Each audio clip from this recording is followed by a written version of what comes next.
To be or not to be an authortube newbie. Tag.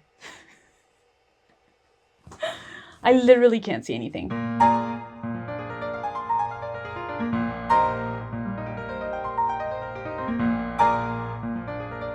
Hi, my name is Gabby, and this is my authortube newbie tag. Okay, so heads up, I changed the questions. I did like a mix of the authortube newbie 1.0 and 2.0, so I just like did whatever I want because we can, right? Yeah. What is your book's pitch? Okay, so my plan right now is actually to write 2 to 3 short stories before I write like a big novel. So the short story I'm writing at the moment is about a Harley Quinn cosplayer who is at Comic-Con when a zombie outbreak happens, and she has to make a plan to save her favorite celebrity. But when I'm done writing that and I've written another short story, my main novel idea is a okay, I'm gonna have to read that because I can't just say it by heart, so bear with me. A cruise ship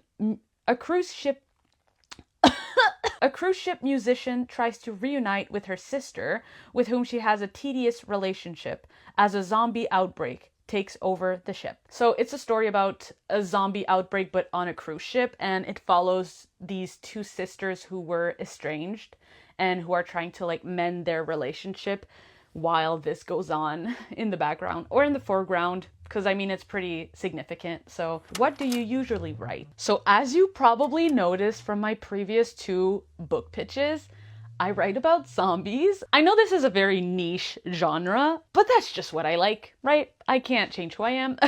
I write post-apocalypse, sci-fi, fantasy. I love to center women in my story. I love mixing genres. So when I write about zombies and I write post-apocalyptic fiction, I love to mix it up with sci-fi and fantasy. That's what I like to read, and that's what I want to write. So, what's something you'll never write? I probably will never write contemporary romance. Nothing against the genre. I just don't enjoy reading it, and I would not enjoy writing it. What made you want to start writing? I guess I've just always loved every form of storytelling. I've been a reader since I was a preteen, I would say, I think. I remember that my mom used to read us Harry Potter when we were younger. Unfortunately, I still love Harry Potter, although I do not support J.K. Rowling. Like, even when I was young, I would like staple together paper and draw out a story and then write what would happen. But even when I was young, I would never finish those. It's funny that we don't really grow out of certain things. I will grow out of not finishing things. I will finish stories. I think I've always loved to tell stories in any form. I do illustration for fun. I don't live from that, but it's still like my passion, and I love to write. I think writing is just another outlet for me to share stories that I have in my head. I always admired artists and authors and everything that they could do, their imagination and everything, and I guess I always wanted to be like that. So yeah, I don't know. I think I've always just wanted to tell stories, and writing was a way to do that. Are you a plotter, a pantser, or a plantser? Historically, I have been more of a pantser, but I think that's one of the main reasons why I have not completed a manuscript yet. So I'm trying to be more of a plotter. Right now, I am a plantser. I'm transitioning from a pantser to a plotter, so I guess I'm more of a plantser right now. How did you find out about authortube? I've been watching authortube for like 10 years. And I've loved YouTube forever. I think I've been passionate about the craft of storytelling and writing. It was only natural for me to find the point at which these two things met. I followed a lot of people on and off for 10 years, but I will say Alexa Dunn, I love her forever. Oh my God. Sorry, I mean this? No, it's okay. I'm 30, so. What's your goal for starting an authortube channel? I think for me, I see it as another way to express myself. I love making videos and I love to write, so why not make videos about writing? I followed authortubers since, like I said, 10 years ago, so I kind of wanted to be here to take a little bit of space on this on this platform as well. Like, why not? I like it. I want to write a book and I want to make YouTube videos. So it's motivation, you know? Making a video motivates me to write, and writing motivates me to film. So win-win, I love it. Also for motivation, you know, I want to give it to other people like other people have given it to me. I want to give back to the writing community in some way because they've given so much to me, you know? So many author tubers have made me realize, like, I could actually write a book. Like, that's something that I can do. It's doable. They've given me motivation, so much advice, so much advice. So yeah, I want to maybe be part of that world a little bit and give back as much as I can. And also, if I end up publishing, I mean, this is a good platform to have, so nothing to lose. Except, I guess, my dignity if people in my life find this channel. But I'm not worrying about that. It's fine. What was that? Boo. Night vision is kind of crazy, isn't it? That looks insane. Why do I kind of love it? This should be my profile picture. Do you schedule your writing sessions or simply get to writing whenever you find the time? So mostly I write when I have the time. So I try to do creative projects in seasons because I have a lot of creative interests. So I try to tell myself, like, okay, the month of November, for example, is the month for writing. So I'm really putting emphasis on the craft of writing. But for December, I kind of want to work on comic related stuff. So I think I might do that. It's rough. It's rough to plan. My brain doesn't like to execute the plans that I make for myself. But yeah, I think I kind of need to cycle through habits and projects and stuff because I get bored really easily. And I don't know if that's ADHD or anything else.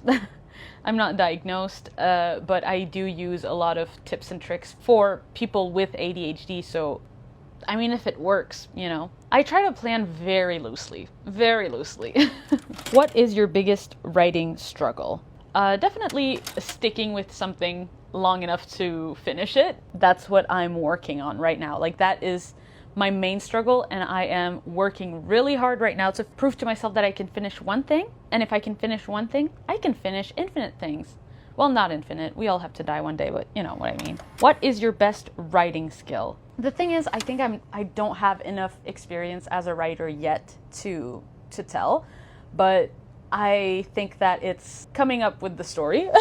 Is that, like, I feel like that's everybody's thing. My friends tell me I'm good at it, so I'll trust them, I'll believe them. But yeah, I love coming up with story beats, with plot points, with characters, building up the story. I love doing that. Like, I've recently written my first thorough outline for a novel, which I'm not planning to write soon, but anyway. And I really loved it. It was so fun, like, to come up with, you know, something happens and then how can it go wrong? How can a character suffer? Oh, sorry, this is not real. So I love to brainstorm. I love to outline. I love to come up with a story. And I love to find solutions for problems in a story. So I guess that would be my best writing skill. Even though it's not writing, it's like the thing that comes before writing. But anyway, I wanted you guys to see my dog, and he's sleeping here. So yeah, I'm gonna finish this up right here so that I can pet my dog. What is your publishing path? Honestly, I haven't decided yet if I want to traditionally publish or self-publish. I think both of these options have, like, a lot of merit, and both of them I think are good options. Oh my god, you can see my foot. Sorry. Is that weird? Okay.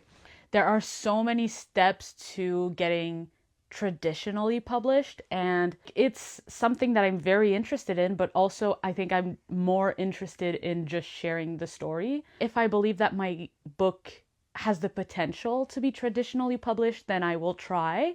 If I get rejected, which is fine, or if I think that my book is, like, unsellable for traditional publishing, which I think is very possible because zombie fiction is a dead genre. A dead genre, because it's undead. Funny. no, like traditional publishing doesn't really acquire these books anymore, from what I understood. You know, it's not really a genre that's popular. I get it. I still love it. That's still the genre that I want to write in. So maybe self-publishing is for me. I can't really even think too seriously about it because I've never finished a book. So I can't publish something that I haven't written. So we'll see. What content do you bring to the authortube table? So obviously I bring zombies, post-apocalyptic fiction, but more generally just like a writing companion. I bring my dog. You can look at my dog. I'm hoping to bring more of a horror voice in the authortube community. I haven't seen anybody who writes specifically about zombies. I've seen people writing horror and stuff like that, but it's, you know, mostly romance and fantasy and romantasy. I've seen some sci-fi, which is great. I can bring maybe a new genre that I haven't seen yet. And don't get me wrong, I love watching authortubers that write like romantasy and other genres of books that I don't plan to write in.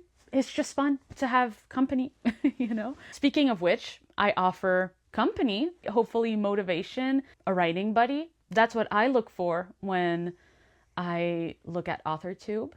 I hope to offer also videos with good to okay cinematography, like spooky content a little bit, not scary, just like spooky, like Halloween, skeletons. So if any of this resonates with you, then, you know, give me a subscribe maybe, you know, if you feel like it, and might as well leave a like while you're down there. Just to incentivize you to subscribe a little bit more, here are some videos that I plan on making next. If any of these interests you, then subscribe, maybe? You don't have to, but, you know, I'd appreciate it. Oh my god, thank you so much for watching. So, see you later, alligator.